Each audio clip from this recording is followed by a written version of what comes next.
The Adventure of the Noble Bachelor by Sir Arthur Conan Doyle. A Robin Reads audiobook. Subscribe for more audiobooks.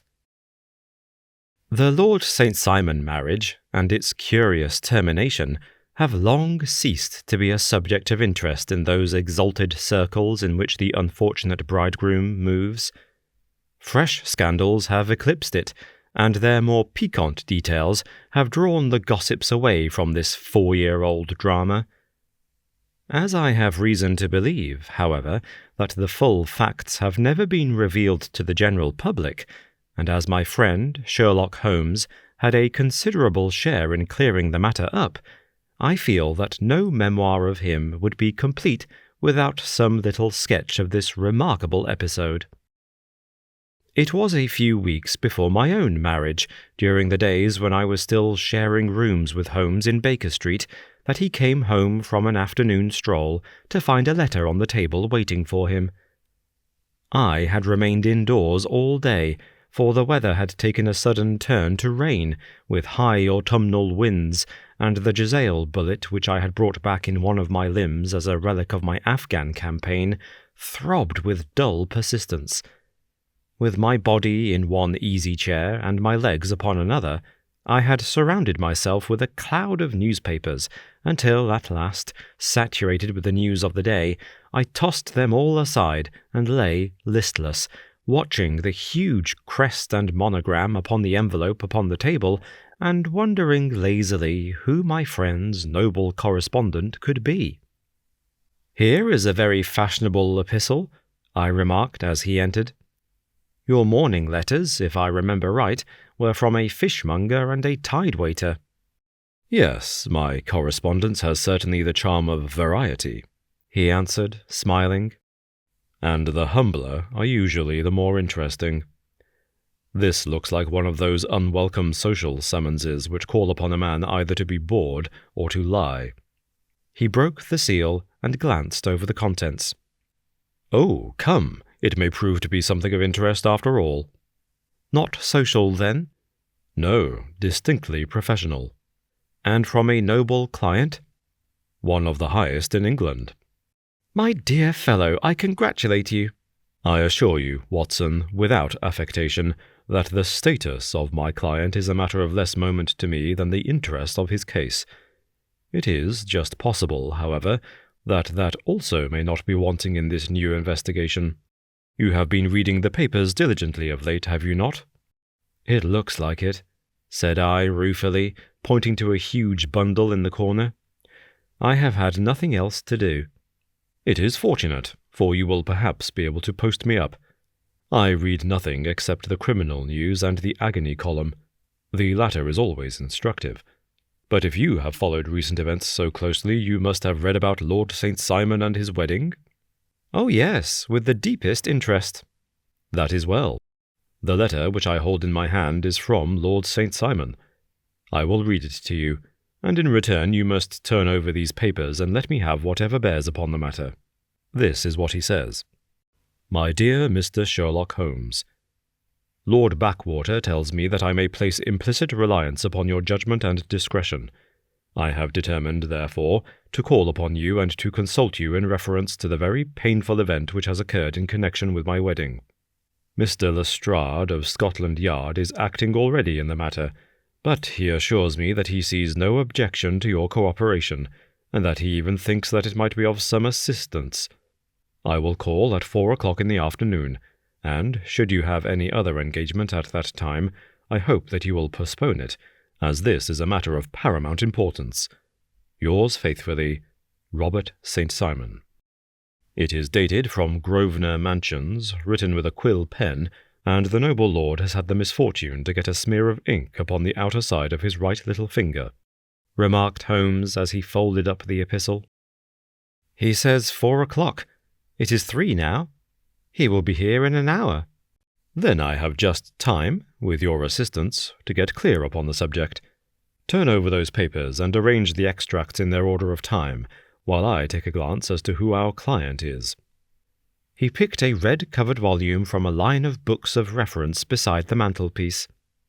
"Here he is," said he, sitting down and flattening it out upon his knee. Lord Robert Walsingham de Vere St. Simon, second son of the Duke of Balmoral. Hum. Arms, azure, 3 caltrops in chief over a fess sable. Born in 1846. He's 41 years of age, which is mature for marriage. Was Undersecretary for the Colonies in a late administration.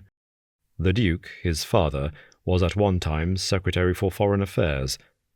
They inherit Plantagenet blood by direct descent, and Tudor on the distaff side. Ha! Well, there is nothing very instructive in all this. I think that I must turn to you, Watson, for something more solid. I have very little difficulty in finding what I want, said I, for the facts are quite recent, and the matter struck me as remarkable. I feared to refer them to you, however, as I knew that you had an inquiry on hand and that you disliked the intrusion of other matters. Oh, you mean the little problem of the Grosvenor Square furniture van. That is quite cleared up now, though indeed it was obvious from the first. Pray give me the results of your newspaper selections.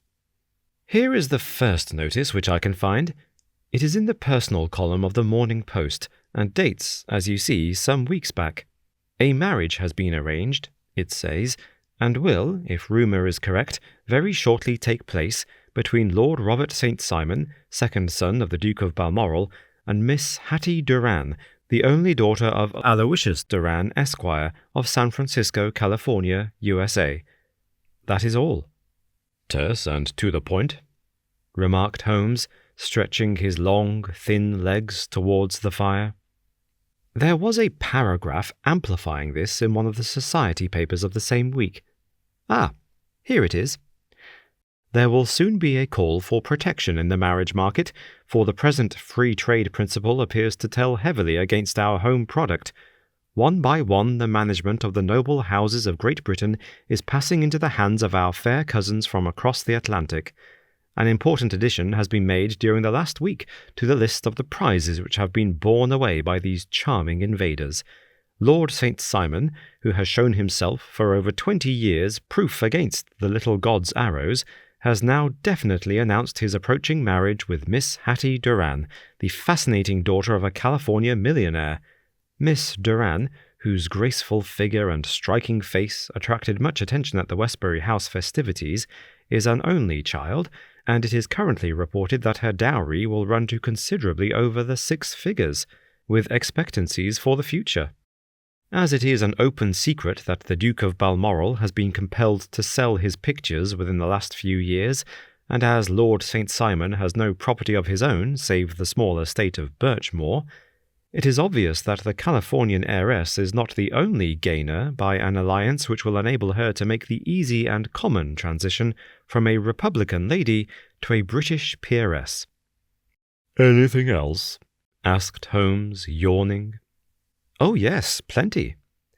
Then there is another note in the Morning Post to say that the marriage would be an absolutely quiet one, that it would be at St. George's, Hanover Square, that only half a dozen intimate friends would be invited, and that the party would return to the furnished house at Lancaster Gate, which has been taken by Mr. Aloysius Duran. 2 days later, that is on Wednesday last, there is a curt announcement that the wedding had taken place, and that the honeymoon would be passed at Lord Backwater's place near Petersfield.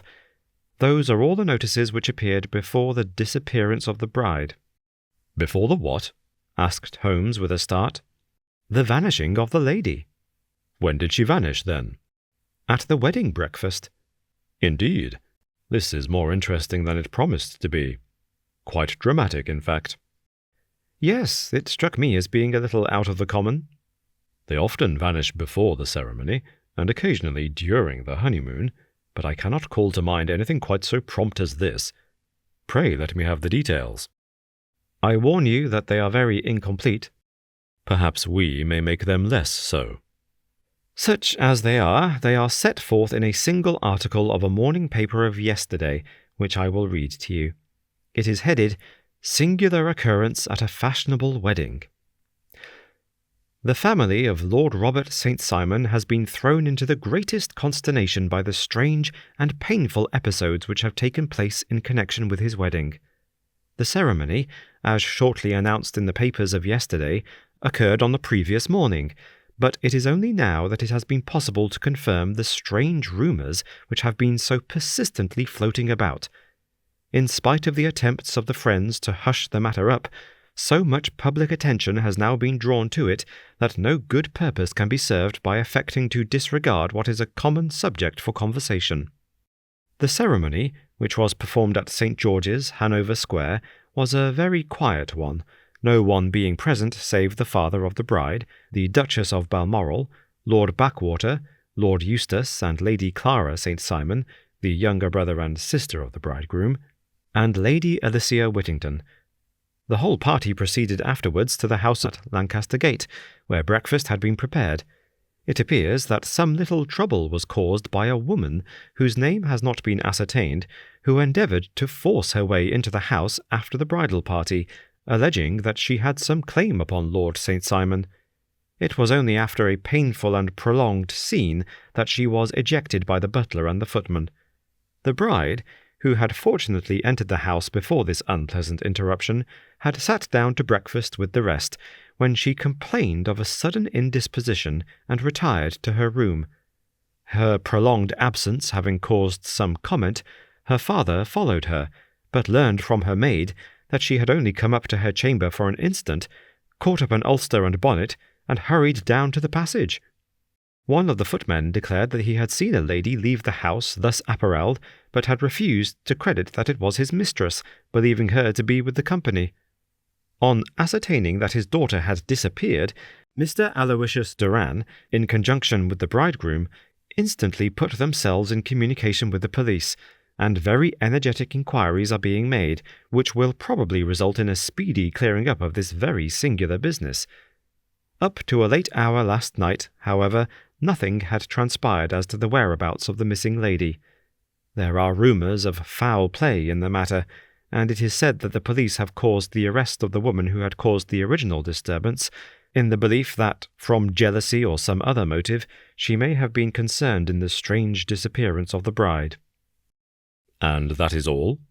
Only one little item in another of the morning papers, but it is a suggestive one.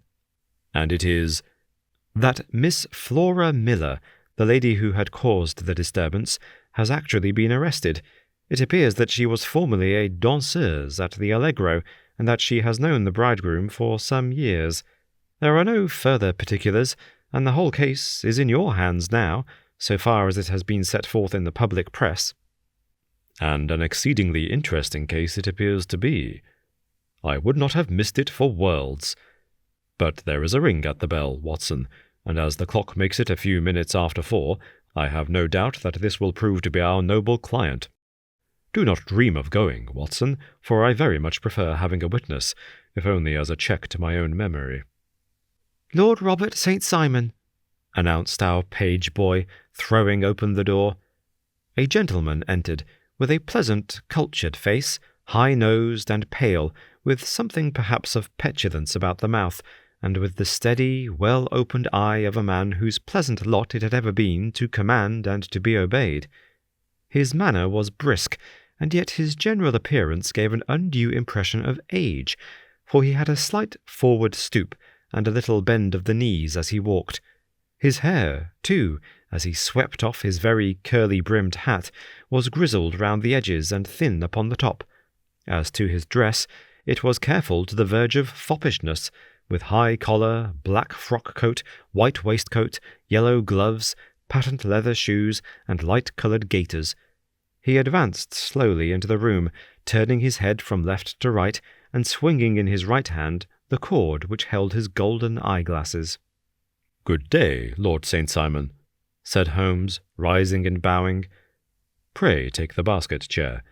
This is my friend and colleague, Dr. Watson. Draw up a little to the fire, and we will talk this matter over." "A most painful matter to me, as you can most readily imagine, Mr. Holmes. I have been cut to the quick. I understand that you have already managed several delicate cases of this sort, sir, though I presume that they were hardly from the same class of society." "No, I am descending." "I beg pardon?" "My last client of the sort was a king." Oh, really? I had no idea. And which king? The King of Scandinavia. What? Had he lost his wife? You can understand, said Holmes suavely, that I extend to the affairs of my other clients the same secrecy which I promised to you in yours. Of course. Very right, very right. I'm sure I beg pardon. As to my own case, I am ready to give you any information which may assist you in forming an opinion. Thank you. I have already learned all that is in the public prints, nothing more. I presume that I may take it as correct. This article, for example, as to the disappearance of the bride. Lord St. Simon glanced over it. Yes, it is correct, as far as it goes. But it needs a great deal of supplementing before anyone could offer an opinion. I think that I may arrive at my facts most directly by questioning you. Pray do so. When did you first meet Miss Hattie Duran? In San Francisco, a year ago. You were traveling in the States? Yes. Did you become engaged then? No. But you were on a friendly footing. I was amused by her society, and she could see that I was amused. Her father is very rich? He is said to be the richest man on the Pacific slope. And how did he make his money? In mining. He had nothing a few years ago. Then he struck gold, invested it, and came up by leaps and bounds. Now, what is your own impression as to the young lady's, your wife's, character? The nobleman swung his glasses a little faster and stared down into the fire. You see, Mr. Holmes, said he, my wife was 20 before her father became a rich man. During that time she ran free in a mining camp and wandered through woods or mountains, so that her education has come from nature rather than from the schoolmaster. She is what we call in England a tomboy, with a strong nature, wild and free, unfettered by any sort of traditions. She is impetuous, volcanic, I was about to say. She is swift in making up her mind and fearless in carrying out her resolutions. On the other hand, I would not have given her the name which I have the honour to bear. He gave a little stately cough. Had I not thought her to be at bottom a noble woman? I believe that she is capable of heroic self-sacrifice, and that anything dishonourable would be repugnant to her. Have you her photograph? I brought this with me. He opened a locket and showed us the full face of a very lovely woman. It was not a photograph, but an ivory miniature, and the artist had brought out the full effect of the lustrous black hair, the large dark eyes, and the exquisite mouth. Holmes gazed long and earnestly at it. Then he closed the locket and handed it back to Lord St. Simon. The young lady came to London, then, and you renewed your acquaintance. Yes, her father brought her over for this last London season. I met her several times, became engaged to her, and have now married her. She brought, I understand, a considerable dowry. A fair dowry, not more than is usual in my family. And this, of course, remains to you, since the marriage is a fait accompli. I really have made no inquiries on the subject. Very naturally not. Did you see Miss Duran on the day before the wedding? Yes. Was she in good spirits? Never better. She kept talking of what we should do in our future lives. Indeed.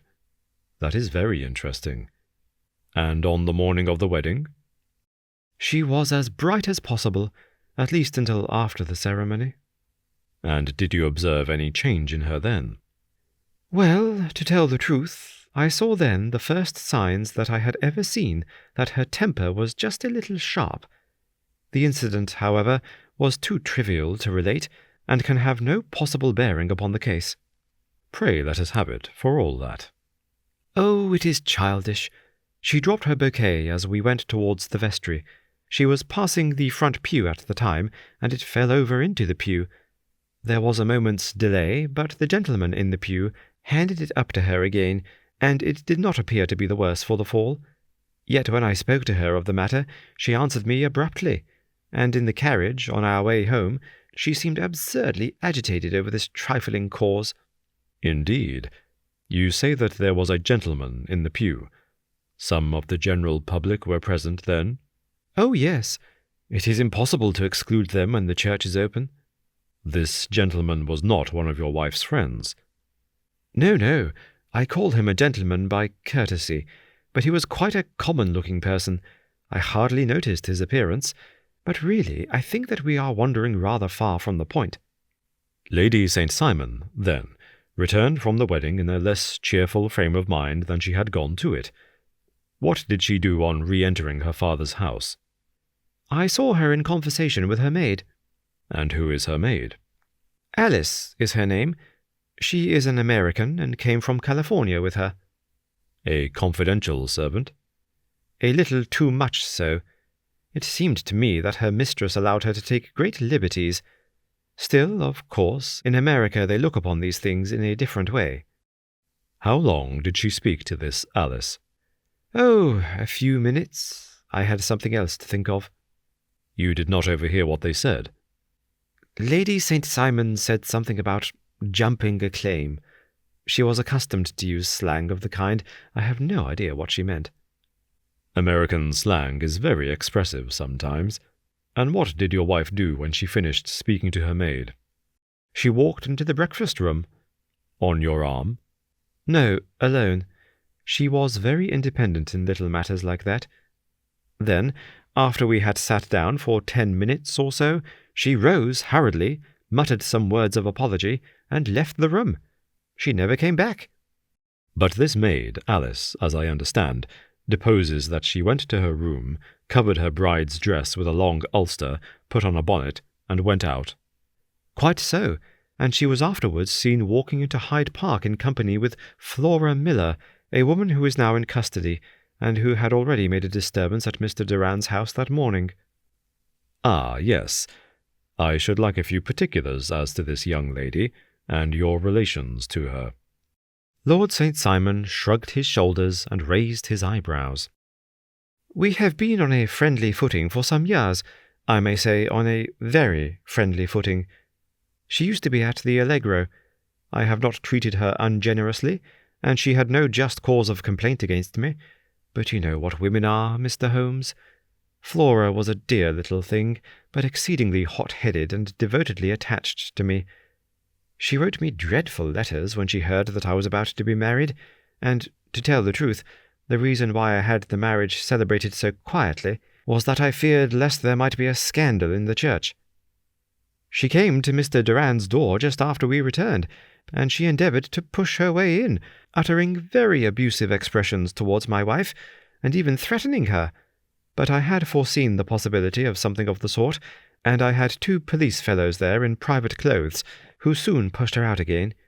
She was quiet when she saw that there was no good in making a row. Did your wife hear all this?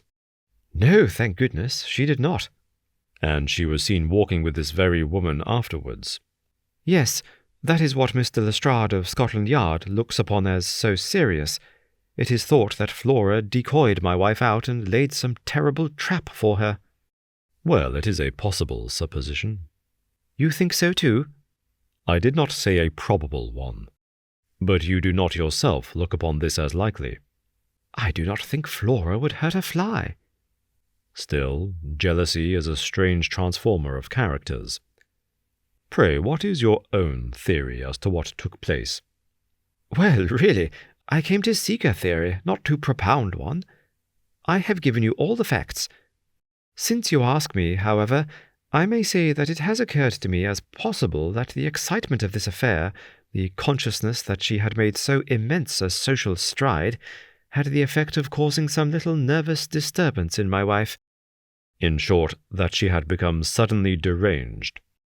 Well, really, when I consider that she has turned her back, I will not say upon me, but upon so much that many have aspired to without success, I can hardly explain it in any other fashion. Well, certainly that is also a conceivable hypothesis, said Holmes, smiling. And now, Lord St. Simon, I think that I have nearly all my data. May I ask whether you were seated at the breakfast table so that you could see out of the window? We could see the other side of the road and the park. Quite so. Then I do not think that I need to detain you longer. I shall communicate with you. Should you be fortunate enough to solve this problem, said our client, rising. I have solved it. Eh? What was that? I say that I have solved it. Where, then, is my wife? That is a detail which I shall speedily supply.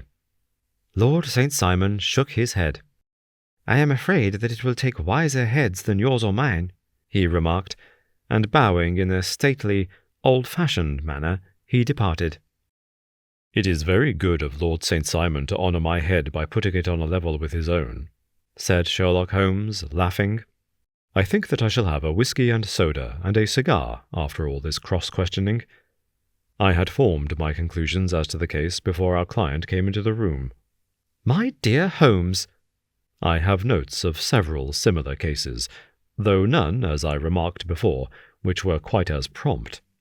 My whole examination served to turn my conjecture into a certainty.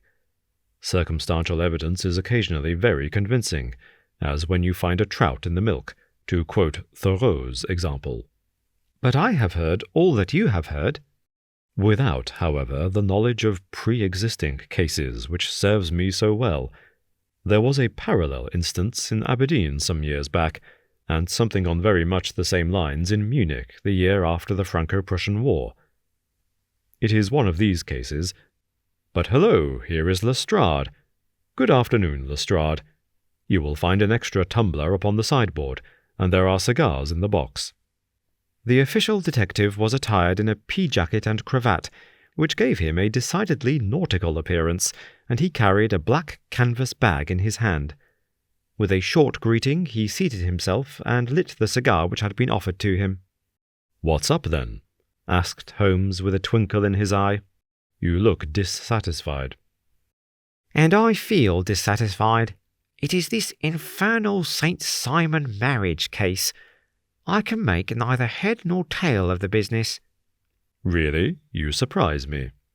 "Who ever heard of such a mixed affair? Every clue seems to slip through my fingers. I have been at work upon it all day."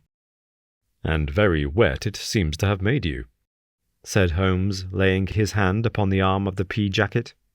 "Yes, I have been dragging the Serpentine." "In heaven's name, what for?" "In search of the body of Lady St. Simon." Sherlock Holmes leaned back in his chair and laughed heartily. "Have you dragged the basin of Trafalgar Square fountain?" he asked. "Why, what do you mean?"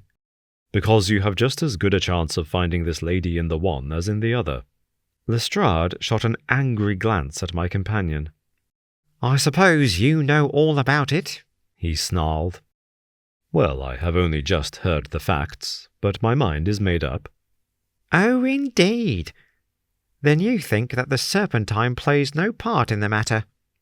"I think it very unlikely." "Then perhaps you will kindly explain how it is that we found this in it." He opened his bag as he spoke, and tumbled onto the floor a wedding dress of watered silk, a pair of white satin shoes, and a bride's wreath and veil, all discoloured and soaked in water. "There," said he, putting a new wedding ring upon the top of the pile. "There is a little nut for you to crack, Master Holmes." "Oh, indeed," said my friend, blowing blue rings into the air. "You dragged them from the Serpentine?"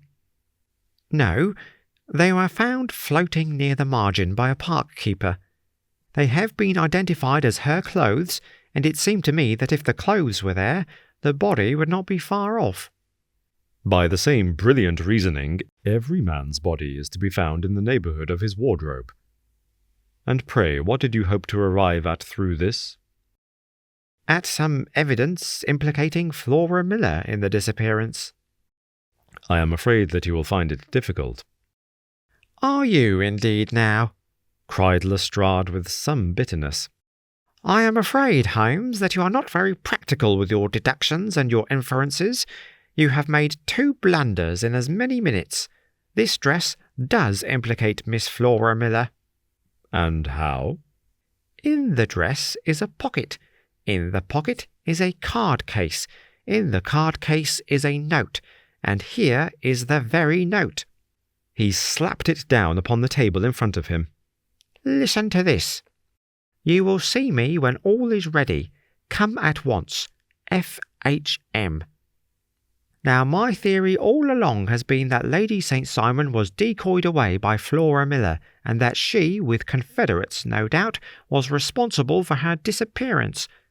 Here, signed with her initials, is the very note which was no doubt quietly slipped into her hand at the door, and which lured her within their reach. "Very good, Lestrade," said Holmes, laughing. "You really are very fine indeed. Let me see it." He took up the paper in a listless way, but his attention instantly became riveted, and he gave a little cry of satisfaction. "This is indeed important," said he. "Ha! You find it so?" "Extremely so. I congratulate you warmly." Lestrade rose in his triumph and bent his head to look. "Why," he shrieked, "you're looking at the wrong side." "On the contrary, this is the right side." "The right side? You're mad. Here is the note written in pencil over here." "And over here is what appears to be the fragment of a hotel bill, which interests me deeply." "There's nothing in it. I looked at it before," said Lestrade.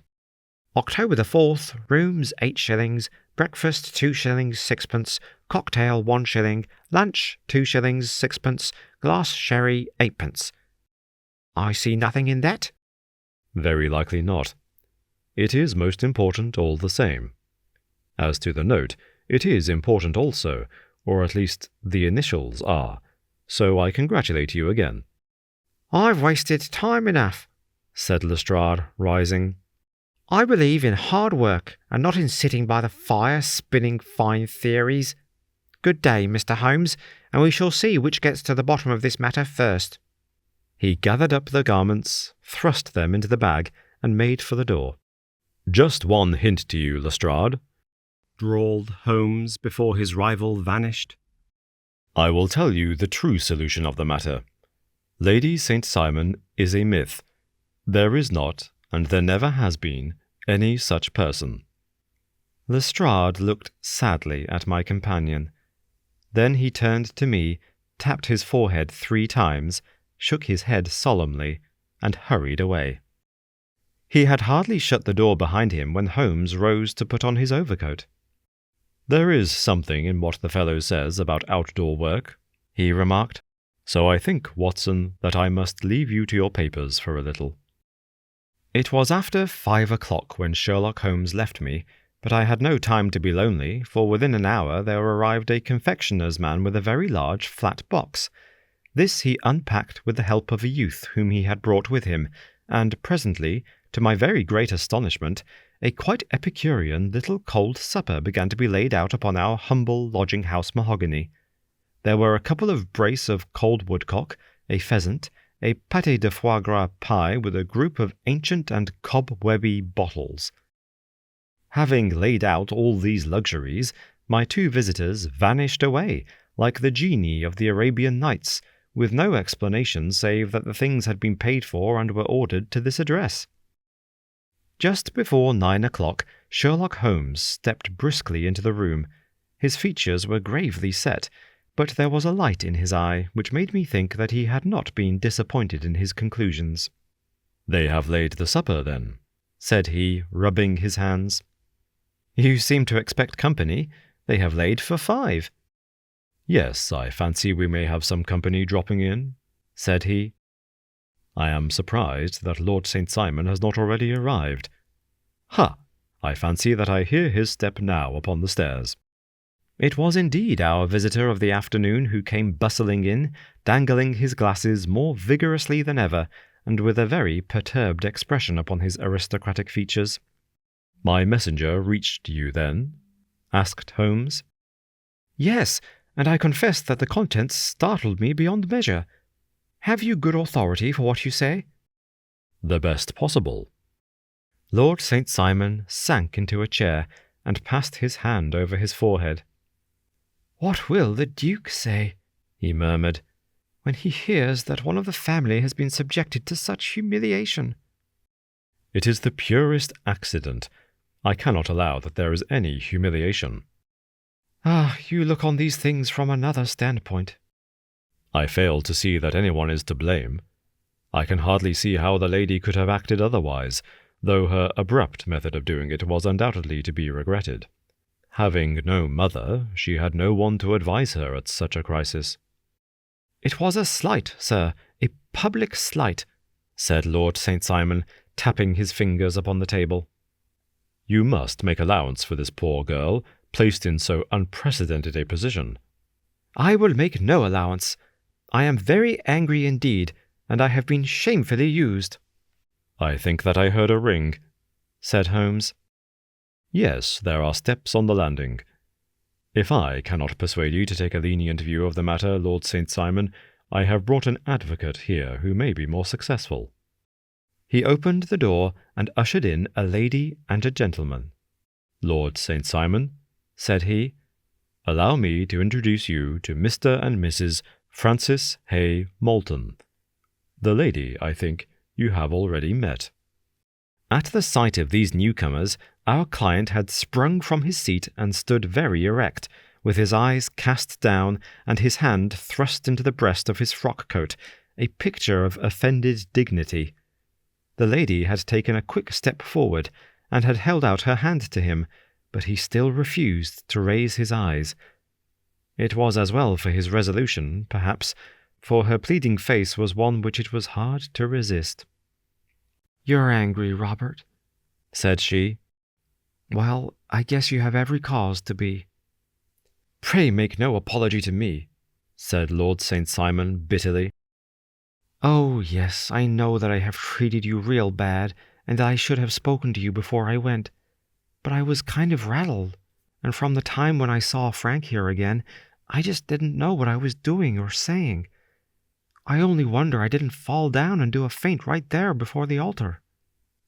"Perhaps, Mrs. Moulton, you would like my friend and me to leave the room while you explain this matter?"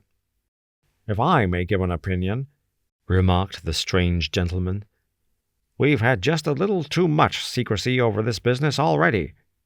For my part, I should like all Europe and America to hear the rights of it."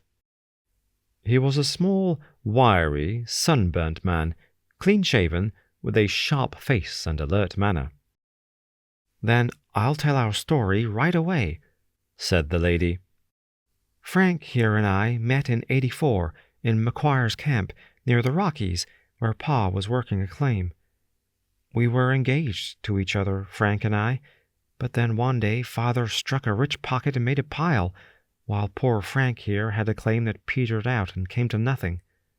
The richer Pa grew, the poorer was Frank. So at last Pa wouldn't hear of our engagement lasting any longer, and he took me away to Frisco. Frank wouldn't throw up his hand, though, so he followed me there, and he saw me without Pa knowing anything about it. It would only have made him mad to know, so we just fixed it all up for ourselves. Frank said that he would go and make his pile too, and never come back to claim me until he had as much as Pa. So then I promised to wait for him to the end of time, and pledged myself not to marry anyone else while he lived. 'Why shouldn't we be married right away, then?' said he, 'and then I will feel sure of you, and I won't claim to be your husband until I come back.' Well, we talked it over, and he had fixed it all up so nicely, with a clergyman all ready and waiting, that we just did it right there. And then Frank went off to seek his fortune, and I went back to Pa. The next I heard of Frank was that he was in Montana, and then he went prospecting in Arizona, and then I heard of him from New Mexico. After that came a long newspaper story about how a miners' camp had been attacked by Apache Indians, and there was my Frank's name among the killed. I fainted dead away, and I was very sick for months after. Pa thought I had a decline and took me to half the doctors in Frisco. Not a word of news came for a year and more, so that I never doubted that Frank was really dead. Then Lord St. Simon came to Frisco, and we came to London, and a marriage was arranged, and Pa was very pleased, but I felt all the time that no man on this earth would ever take the place in my heart that had been given to my poor Frank. Still, If I had married Lord St. Simon, of course I'd have done my duty by him. We can't command our love, but we can our actions. I went to the altar with him with the intention to make him just as good a wife as it was in me to be. But you may imagine what I felt when, just as I came to the altar rails, I glanced back and saw Frank standing and looking at me out of the first pew. I thought it was his ghost at first, but when I looked again, there he was still, with a kind of question in his eyes, as if to ask me whether I were glad or sorry to see him. I wonder I didn't drop. I know that everything was turning round, and the words of the clergyman were just like the buzz of a bee in my ear. I didn't know what to do. Should I stop the service and make a scene in the church? I glanced at him again, and he seemed to know what I was thinking, for he raised his finger to his lips to tell me to be still. Then I saw him scribble on a piece of paper, and I knew that he was writing me a note. As I passed his pew on the way out, I dropped my bouquet over to him, and he slipped the note into my hand when he returned me the flowers. It was only a line, asking me to join him when he made the sign to me to do so. Of course, I never doubted for a moment that my first duty was now to him, and I determined to do just whatever he might direct. When I got back, I told my maid, who had known him in California and had always been his friend. I ordered her to say nothing, but to get a few things packed and my ulster ready. I know I ought to have spoken to Lord St. Simon, but it was dreadful hard before his mother and all those great people. I just made up my mind to run away and explain afterwards. I hadn't been at the table 10 minutes before I saw Frank out of the window at the other side of the road. He beckoned to me, and then began walking into the park. I slipped out, put on my things, and followed him. Some woman came talking something or other about Lord St. Simon to me. It seemed to me from the little I heard as if he had a little secret of his own before marriage also. But I managed to get away from her and soon overtook Frank. We got into a cab together, and away we drove to some lodgings he had taken in Gordon Square, and that was my true wedding after all those years of waiting. Frank had been a prisoner among the Apaches, had escaped, came on to Frisco, found that I had given him up for dead, and had gone to England, followed me there, and had come upon me at last on the very morning of my second wedding. "I saw it in a paper," explained the American. "It gave the name and the church, but not where the lady lived." Then we had a talk as to what we should do, and Frank was all for openness. But I was so ashamed of it all that I felt as if I should like to vanish away and never see any of them again. Just sending a line to Pa, perhaps, to show him that I was alive. It was awful to me to think of all those lords and ladies sitting round that breakfast table and waiting for me to come back. So Frank took my wedding clothes and things and made a bundle of them, so that I should not be traced, and dropped them away somewhere where no one could find them. It is likely that we should have gone on to Paris tomorrow, only that this good gentleman, Mr. Holmes, came round to us this evening, though how he found us is more than I can think, and he showed us very clearly and kindly that I was wrong, and that Frank was right, and that we should be putting ourselves in the wrong if we were so secret. Then he offered to give us a chance of talking to Lord St. Simon alone, and so we came right away round to his rooms at once. Now, Robert, you have heard it all, and I am very sorry if I have given you pain, and I hope that you do not think very meanly of me."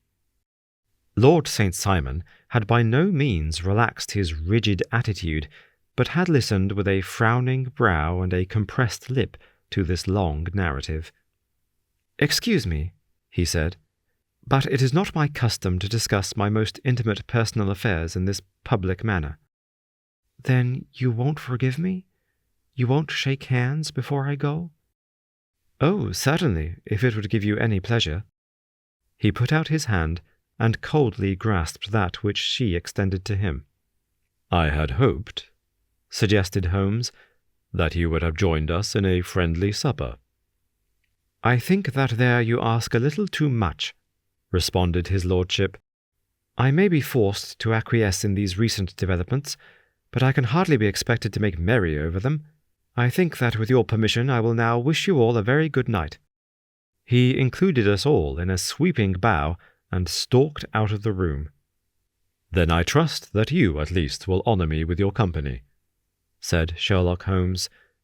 "It is always a joy to meet an American, Mr. Moulton, for I am one of those who believe that the folly of a monarch and the blundering of a minister in far-gone years will not prevent our children from being some day citizens of the same world-wide country, under a flag which shall be a quartering of the Union Jack with the stars and stripes."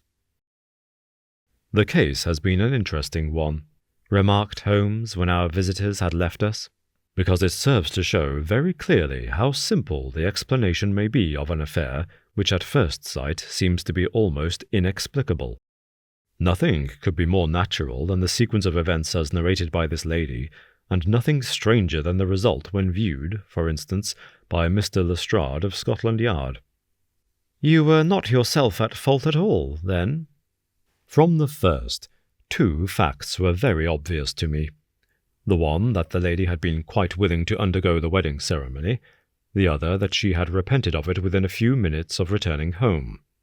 Obviously, something had occurred during the morning, then, to cause her to change her mind. What could that something be? She could not have spoken to anyone when she was out, for she had been in the company of the bridegroom. Had she seen someone, then? If she had, it must be someone from America, because she had spent so short a time in this country that she could hardly have allowed anyone to acquire so deep an influence over her that the mere sight of him would induce her to change her plans so completely. You see, we have already arrived by a process of exclusion at the idea that she might have seen an American. Then who could this American be, and why should he possess so much influence over her? It might be a lover. It might be a husband. Her young womanhood had, I knew, been spent in rough scenes and under strange conditions. So far I had got before I ever heard Lord St. Simon's narrative, when he told us of a man in a pew, of the change in the bride's manner, of so transparent a device for obtaining a note as the dropping of a bouquet, of her resort to her confidential maid, and of her very significant allusion to claim-jumping, which in miners' parlance means taking possession of that which another person has a prior claim to. The whole situation became absolutely clear. She had gone off with a man, and the man was either a lover or was a previous husband, the chances being in favour of the latter. "And how in the world did you find them?" It might have been difficult, but friend Lestrade held information in his hands the value of which he did not himself know. The initials were, of course, of the highest importance, but more valuable still was it to know that within a week he had settled his bill at one of the most select London hotels. "How did you deduce the select?" "By the select prices. 8 shillings for a bed and 8pence for a glass of sherry pointed to one of the most expensive hotels. There are not many in London which charge at that rate. In the second one, which I visited in Northumberland Avenue, I learned by an inspection of the book that Francis H. Moulton, an American gentleman, had left only the day before, and on looking over the entries against him, I came upon the very items which I had seen in the duplicate bill. His letters were to be forwarded to 226 Gordon Square. So thither I travelled, and being fortunate enough to find the loving couple at home, I ventured to give them some paternal advice, and to point out to them that it would be better in every way that they should make their position a little clearer, both to the general public and to Lord St. Simon in particular. I invited them to meet him here, and, as you see, I made him keep the appointment." "But with no very good result," I remarked. "His conduct was certainly not very gracious." "Ah, Watson," said Holmes, smiling, "perhaps you would not be very gracious either, if, after all the trouble of wooing and wedding, you found yourself deprived in an instant of wife and of fortune. I think that we may judge Lord St. Simon very mercifully, and thank our stars that we are never likely to find ourselves in the same position. Draw your chair up and hand me my violin. for the only problem we have still to solve is how to while away these bleak autumnal evenings. Thank you for listening to Robin Reads Audiobooks. If you enjoyed this video, then please like, subscribe, share with your friends, and consider supporting the channel further by becoming a member. This audiobook will also become available on Spotify, Bandcamp, Audible, and other audiobook platforms.